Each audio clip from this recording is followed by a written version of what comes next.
energy bills are rising at a historic rate, and there's no end in sight. Talk to enough people and you'll soon realize nearly everyone's shocked at their recent electricity bills. Some studies reveal energy costs have skyrocketed by as high as 60% in as little as 2 years. That's why tens of thousands are installing this magical little device from SavePowerBills.com to help slash their energy bills. This sophisticated gadget stabilizes electrical currents, reduces dirty electricity, and helps protect your appliances and electronics. Simply plug it into your home's wall outlet to help lower energy consumption and ultimately help reduce your power bills every month. Countless 5-star reviews back up the notion that this device is one of the most efficient ways to save money while beating the greedy power companies. But there's more. If you order now, you'll also receive 65% off, fast shipping within the USA, hassle-free returns, and last but not least, a 60-day satisfaction guarantee. Just go to SavePowerBills.com to take advantage of this limited time deal before they sell out. Once again, that's SavePowerBills.com. 90% of disputed custody goes to women. That's not equal. 90%? That's a totally made-up statistic. Where are you citing that from? How many women die every year during childbirth? Not many. This country has the highest maternal mortality rate of any developed country. So a lot of women do die as a result of pregnancy and childbirth, yes.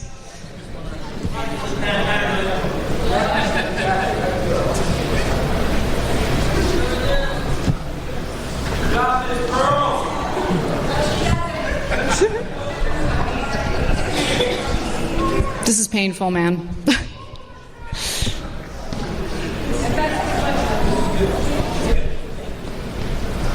Do you have any other questions for me? Not right now. All right. There's videos on the internet everywhere of women getting their guns taken because they're not strong enough. Are you just making things up? No.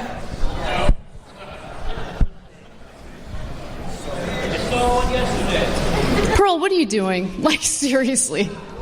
Next question.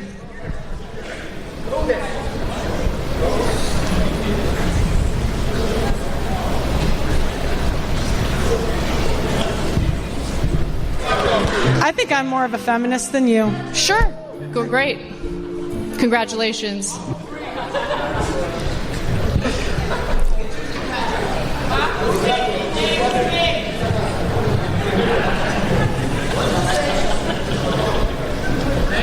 This is the longest 30 minutes of my life.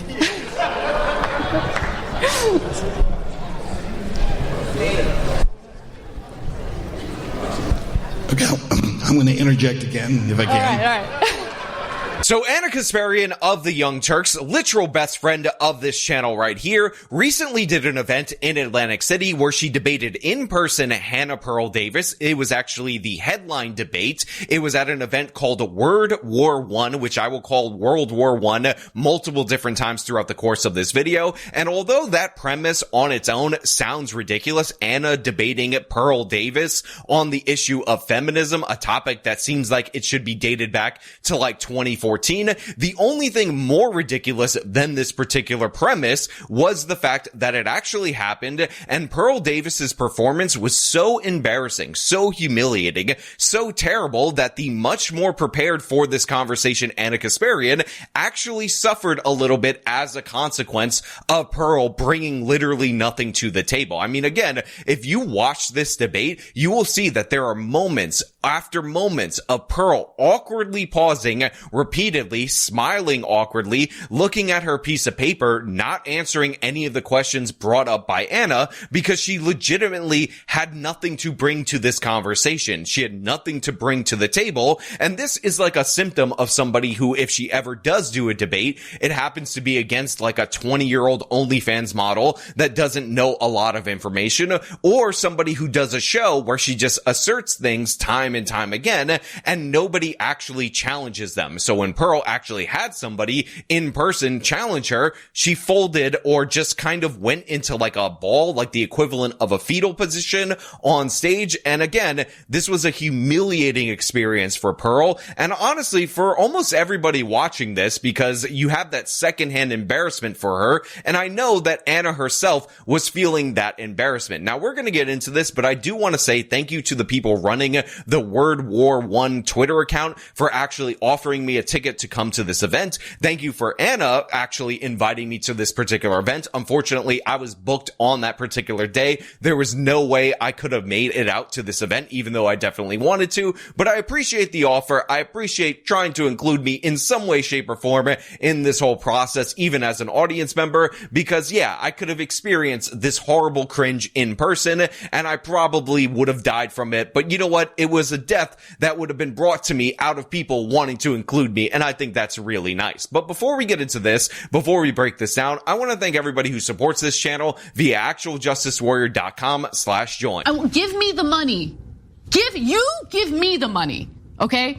In a May 2024 appearance on Tim Pool's Culture War podcast, my opponent, Pearl Davis, declared that women aren't really doing much. We're not having kids. We're not really contributing to the economy when you look at output. In fact, she uses this ridiculous assertion to argue that women should not have the right to vote. While it's true the birth rate has declined, and we'll revisit that in a bit, women account for 47% of the American workforce. The Council of Economic Advisors found that women have contributed a substantial portion of the U.S. economic growth since 1970, which wouldn't have been made possible without the feminist movement. By 2017, women were responsible for nearly 40% of total gross domestic product, amounting to a whopping $7.6 trillion. So look, I knew this was over from the opening statement where Ana actually referenced something that Pearl Davis said on a Tim Pool show. And the reason for this is because already at that moment in time, I knew for a fact that Ana had done significantly more research into Pearl than Pearl had done into Ana, and Pearl hadn't even spoken yet. But if I'm being perfectly honest, I knew this was over even before that, because both parties actually did a walkout at the beginning of this particular event, and you could just tell by the body language, by the layout of this, that it was going to be an uphill battle from Pearl, and some of that, because I'm the most gracious man in the United States of America, is not her fault. So first and foremost, Ana Kasparian is like a normal height woman. I believe she's like 5'3". Pearl Davis is closer to 6 feet tall, and you could see that the podium was not adjusted for Pearl. So this is something that's not Pearl's fault, because you end up having a situation where she has to hold her microphone because it's too low on the thing. It doesn't adjust properly. And this is just a mistake that hopefully the folks over at World War 1 World Debate thing fix in the future. I told you I was going to butcher saying that repeatedly throughout the course of this video. So in that regard, I do feel a little bit bad for Pearl. But in addition to that, I will also point out that Pearl did not represent herself well in a multitude of ways. First and foremost, the body language throughout the course of this debate told you everything you need to know. If you actually scroll through this and just look at how they're standing, look at their faces throughout the whole course of this conversation, what you realize is that the defeat is felt in Pearl's heart, in her soul, before they really even get into it. While Ana is actually projecting confidence, look at her posture, look at everything in the way that she's presenting herself versus Pearl. And also, I will point out, even though I'm not a fashionista, I'm not a doctor of clothing, that the way that both parties were dressed was also indicative of a lot, in my opinion, because Pearl looked like a disabled Catholic schoolgirl, and Ana Kasparian actually wore something that was flattering to her and seemed to fit the event that she was at. Now look, I don't want to focus too much on the superficial for that much longer, but the thing is, there's a reason why whenever you're watching a movie and you see a redhead in the movie, 9 times out of 10, that redhead is wearing green. It's because because green contrasts really well with that color hair. It pops on video, and if you know you're going to appear on video, then maybe, kind of present yourself in a way that is suitable to that particular forum. But again, this is not the only problem with Pearl's performance, because every aspect of her performance was absolutely terrible, although she got one good line in like the whole 45 minutes, where she said that a woman should get a job just like a man, which ended up stirring up a reaction among the crowd. That's equality. You don't want alimony equality. Makes sense if the woman was a stay-at-home mother and doesn't have a source of income. How else would she take care of the kids following a divorce? By getting a job just like the men. Now again, told you I'm incredibly gracious. I try to give credit where credit is due. I try to be as fair as humanly possible. But now I think it's important for us to get into the annihilation of Pearl Davis at the hands of Ana Kasparian, because Pearl just had no substance behind her. And by the way, if you're somebody who watches Pearl Davis and you actually run down any of the statistics that she puts forward, you should not be surprised by this. She is the absolute queen of taking a headline statistic, basing her entire point on said headline statistic, and she did that repeatedly throughout the course of this. And I want to give you a couple of examples. You should watch the whole thing in its entirety. It will be linked in the description in order to prove my point. And one of the things that caught my attention immediately was this stat on male suicide that Pearl Davis ended up bringing up, which was that 1.6 million men have committed suicide since 1974. There are millions of men that have died in this country from the political power that feminism pushes. Since 1970, an estimated 1.6 million men have committed suicide. Time. Again, you can go through the facts, the data, and the statistics and manipulate them any way that you want.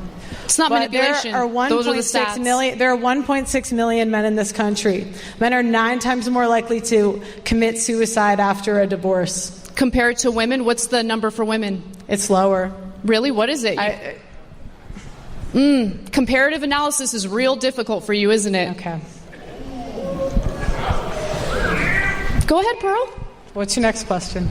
Now, a lot of this debate was comparative analysis, so after Pearl ended up bringing up this statistic, Ana immediately asked her about the female comparison so that we could know the differential between male and female suicide. And by the way, Ana Kasparian, throughout the whole course of this debate, never disputed that men commit suicide more than women. I want to make that 100% clear, because people who are trying to analyze the debate and advocate for Pearl are pretending that she was being dismissive or hand-wavy to male suicide. But what Ana was actually trying to do was get a comparison so we could actually know what we were talking about. And the thing is, this is actually an example of Ana doing something good in the moment, because Pearl did not have an answer for that question. Instead, she deflected to, why are we talking about women when I bring up men, as if this whole conversation wasn't comparative analysis between women and between men. But what's more important, in my opinion, is what this 1.6 million number actually is, because Pearl does a thing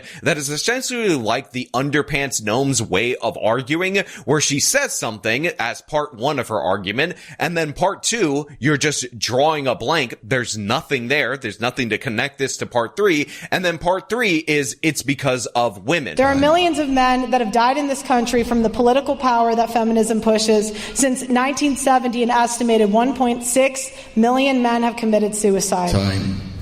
But the thing is, Pearl never actually makes that linear progression in order to actually prove that this 1.6 million men committing suicide since 1974 number is somehow the fault of women or the fault of feminism. And the reason she doesn't do this is because she doesn't even know what she's getting this number from. Now, let's say that this is a true, real, legitimate statistic, and maybe the reason why when I look it up it says it could even possibly be an overestimate is because Pearl tends to use outdated numbers, as she basically recycles the same talking points without updating them year after year after year. So we'll just concede that point for the sake of argument, that 1.6 million Americans have killed themselves since 1970. However, I do want to point out that the United States of America has a significantly large population compared to other nations. So what we should actually examine is per capita suicide rates. And by the way, I have filtered this particular chart to display the male numbers to rank them on their male suicide rate because we don't care about women's over here on this channel. Now, when you look at this particular chart, I don't think that this is a display of the most feminist nations in the world at the top. And in fact, you have to get all the way down to 26 for the United States of America to appear there.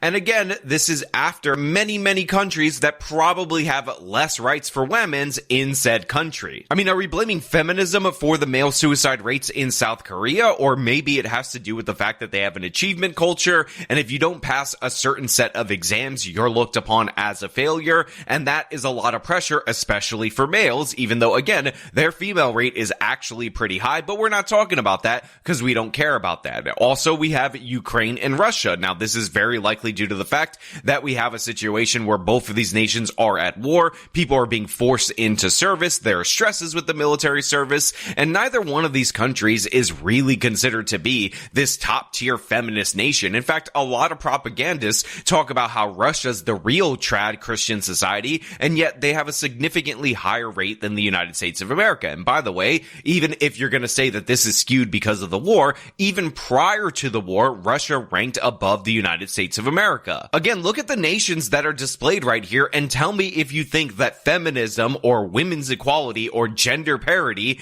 is the biggest determining factor for these results. Or maybe are there other factors that are more crucial and you would have to actually parse out whether or not feminism is the true cause or women getting more rights, or if there is a link. Pearl never presented that, but she just throws it out there as a big scary number without an actual point behind it, and then when questioned on it, she just draws a blank. But then things get significantly stupider. Why is it that every time we bring up men, you have to bring up women? Because we're doing a comparative analysis here. You can't just throw out statistics without comparing it to what the rates are among women. What I'm pointing out is I just pointed out that by 2050, more men will have committed suicide than all of the world wars combined. And your first response was, well, women commit suicide too. So Pearl says by 2050, male suicide will outrank the deaths of all the world's wars, which, again, I thought at first she said all the world wars, even though there were only 2 of them. But regardless of how you want to interpret what Pearl meant by this, it is completely false, asinine, and ridiculous. So that 1.6 million number is a number that, again, spans 50 years. Obviously, 2050 is approximately 25 years from now. The amount of people who were killed in World War II, if you guys are unaware, was actually 80 million people. So in order to make up for the difference of just World War II, just to be even if I grandfather in the last 50 years of male suicide statistics to just match World War II, you would have to have 78.4 million people take their own lives, and not people, men take their own lives in the next 25 years, which is an exponential increase, a great increase, an insane increase that you would not expect in the next 25 years of male suicide. This stat doesn't make sense however you interpret what Pearl was trying to say. If she was talking about all the world's wars, which again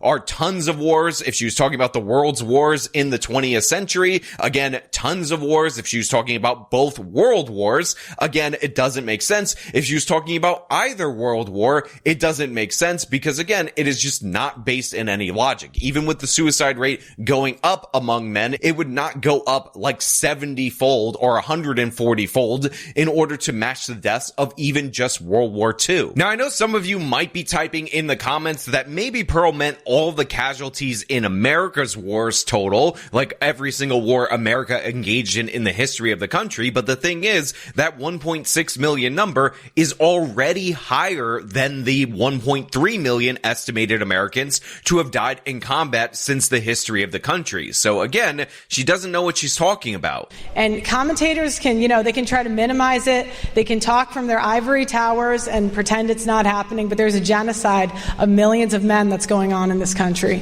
When you use the A word, genocide? I was going to say 1.6 million men commit suicide.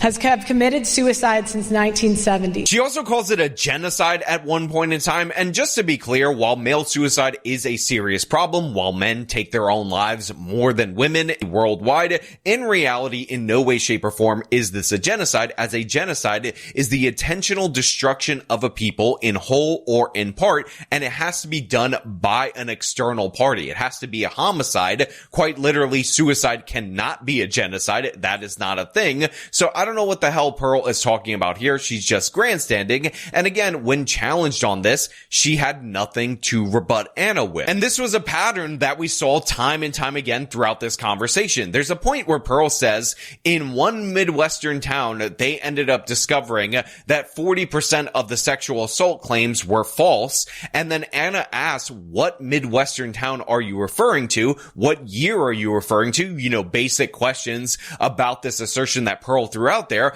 and Pearl ended up acting like Ana was disrespecting flyover country or something. And can you cite some actual studies that look at these statistics and back up what you say in regard to the outcomes of marriage and divorce in America? 41% of 109 rape cases reported to police in a Midwestern city were admitted to be false by complainants. In one Midwestern city? And which Midwestern city was that? You know, you can go from your ivory tower and I'm not in an ivory tower. I'm on this debate stage interrogating your assertions, and you've only provided an anecdote. Because Pearl didn't actually know the town stats that she was referencing or the relevant year, even though she had this written down in her notes, which, by the way, she was awkwardly reading throughout the course of this conversation. Women spend money all the time. You spend money on hair dye, you spend money on Botox, you spend money. You should think about it.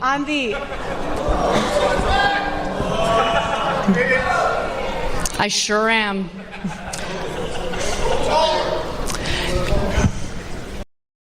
Energy bills are rising at a historic rate, and there's no end in sight. That's why tens of thousands are using this amazing little device from SavePowerBills.com. It's a small but smart gadget that stabilizes electrical currents, reduces dirty electricity, and helps protect your electronics. Just plug it into your home's wall outlet to help lower energy consumption and ultimately help reduce your power bills every month. Order now to get 65% off plus many free bonuses before they sell out by going to SavePowerBills.com. That's SavePowerBills.com. Order now. You spend money all of the time. Yep. So you wanted to be men. Here it is. You're equal. Pay for daycare. Equality means that when you have a child or children, you're both also, Ana told Pearl that she should look into Botox and plastic surgery, which was kind of hilarious and mean. Now, Pearl also has a bunch of completely ridiculous non-points that she brings up that may sound good, again, when you're doing your own show and there's nobody to push back on them, but when you bring them up as actual argument points in a debate, you realize that they're completely absurd and ridiculous. Why do we have phrases like it's cheaper to keep her? Pearl, answer the question. Divorce is expensive. And by the way, on purpose, to discourage people from getting divorced in the first place. Why do we have phrases like happy wife, happy life? Because it's true. Same with happy husband, happy life. I don't want to come home to an angry husband. But that's not a phrase. Do you have any other, catchphrase or slogan you want to throw at me?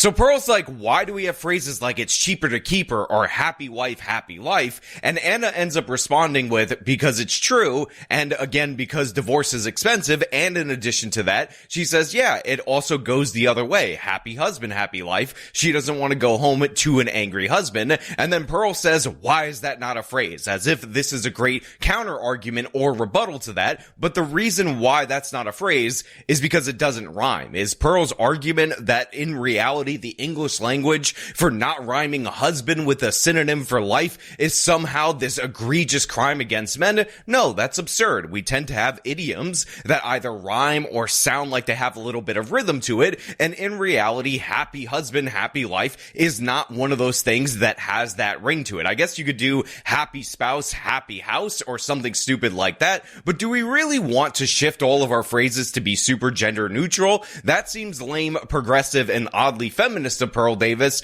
but maybe that's actually what she's going for. 1/3 of paternity tests are negative by the American Association of Blood Banks. Now, next up, we have Pearl bringing up the paternity fraud issue, and she's like, 1 in 3 paternity tests come back negative. And I'm assuming what that means is that 1 in 3 times somebody does a paternity test, it turns out that the alleged father is not, in fact, the father. But the thing is, this is a sample that has to do more with selection bias than anything else, because in reality, if you're suspicious enough to demand a paternity test, obviously there are increased chances that you will not be deemed the father of that child, because usually that suspicion is rooted in something. And I say usually, even though according to Pearl's statistic, when these suspicions do in fact exist, 2/3 of the time they're completely unwarranted suspicions. The father turns out to be the father of that particular child. So in 1/3 of the cases that are most likely to be indicative of some kind of sketchy behavior on the women's part, that's where you actually have the guy not being the father. And again, this is with the skewing of the sample in that there's enough suspicion in the first place in order to demand a paternity test. Men are 9 times more likely to commit suicide after a divorce. Compared to women, what's the number for women? It's lower. Really? What is it? Comparative analysis is real difficult for you, isn't it? Okay. Go ahead, Pearl. What's your next question?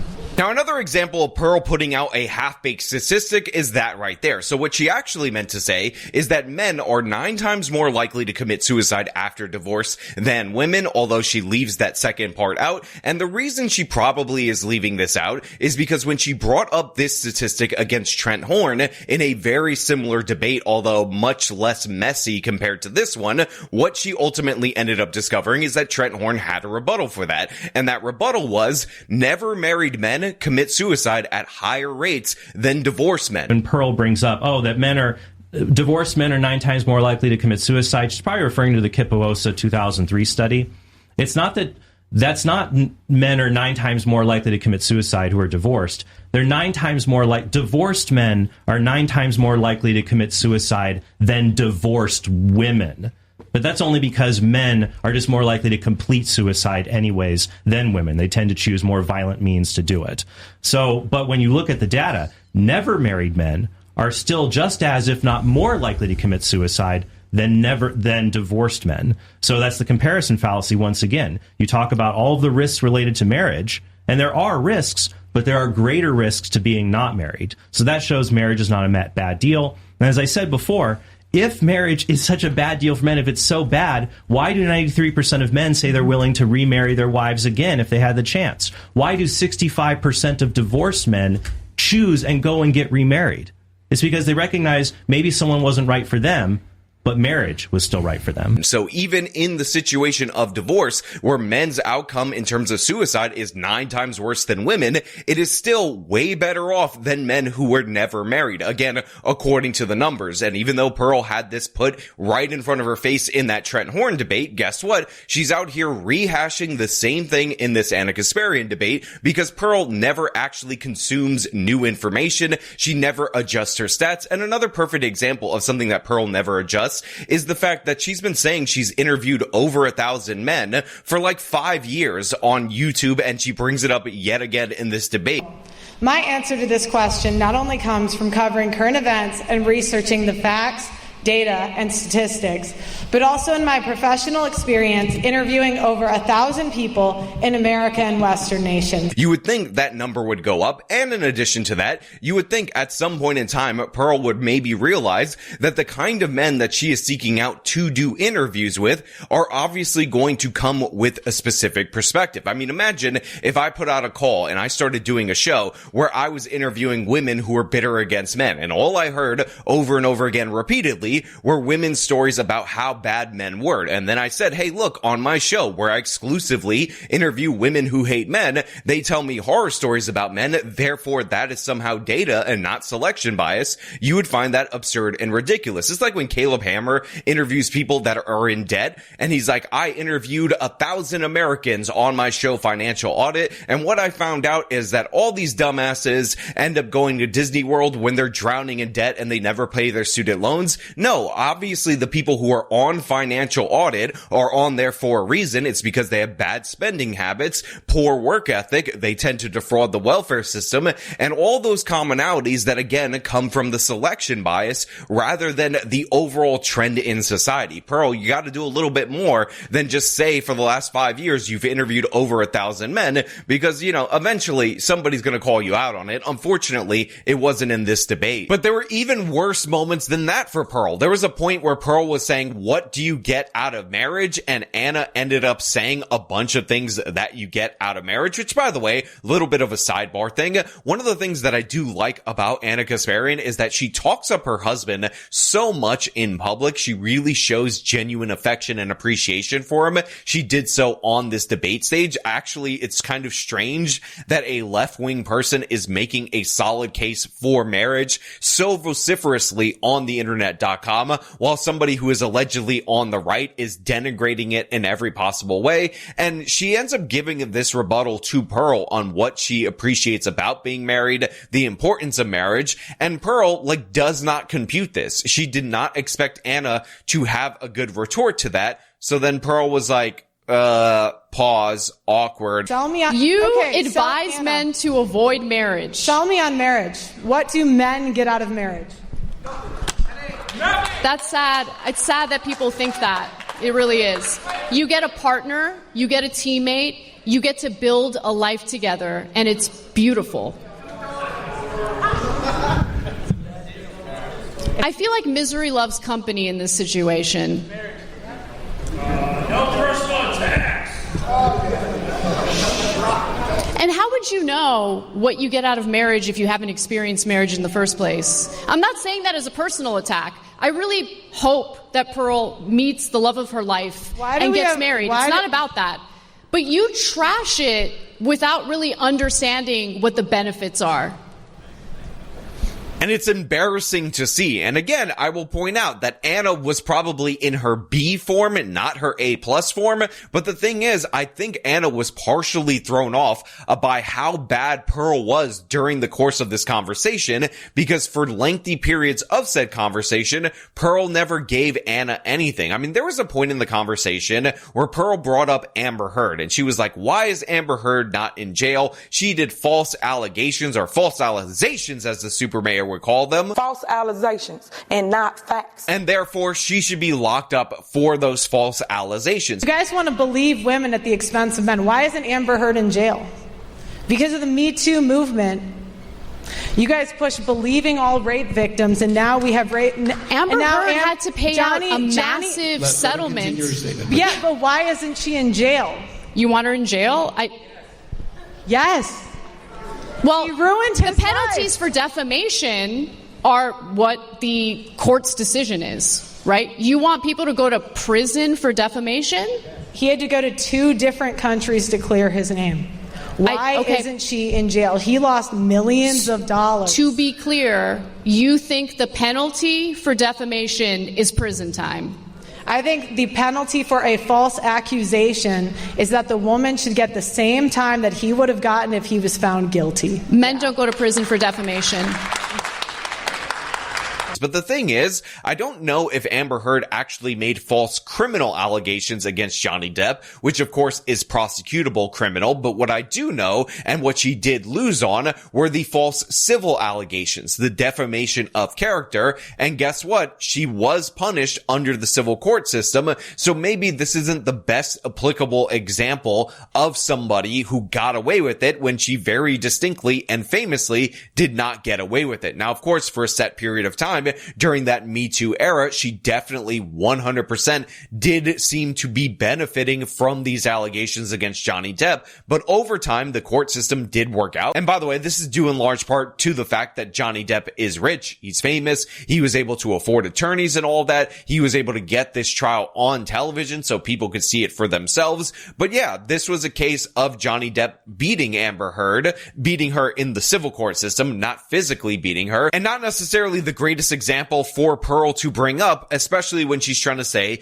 that there were no consequences for women. And by the way, Johnny Depp is starting to appear in more and more movies again. He has been accepted back into Hollywood. And Amber Heard, again, the person who made a lot of these false allegations against Johnny Depp, she has had her career get a major setback. So yeah, there's a lot there in terms of a victory for Johnny Depp. But Pearl brings this up as a random example. And while I don't want to stay focused on that, I think it's relevant because later on, Ana Kasparian brings up Jeffrey Epstein as an example, somebody who got a sweetheart plea deal in his original trial under the Florida U.S. attorney. He basically got a deal where he was free for most of the time. He had to report to jail at night. And this is despite the fact that Jeffrey Epstein very famously had a much larger operation that abused a lot of female victims. And what's interesting about this is that Pearl refused to criticize Jeffrey Epstein.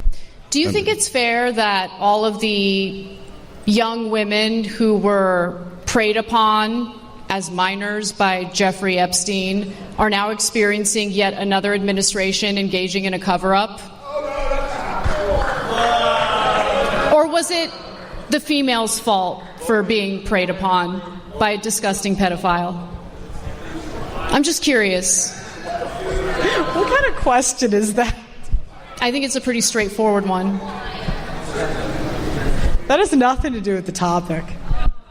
No, it does, though, because you're talking about the unfairness of our court system, especially as it pertains to divorces. But we're talking about a guy who got a sweetheart deal after raping minor girls, and then even after that, multiple administrations, Democrat, Republican, doesn't matter, engaged in a cover-up, ensuring that those victims would never get justice. And this has to do with this. I mean, you want to talk about the unfairness in the court system and how terrible it is for men. What about how terrible it is for women?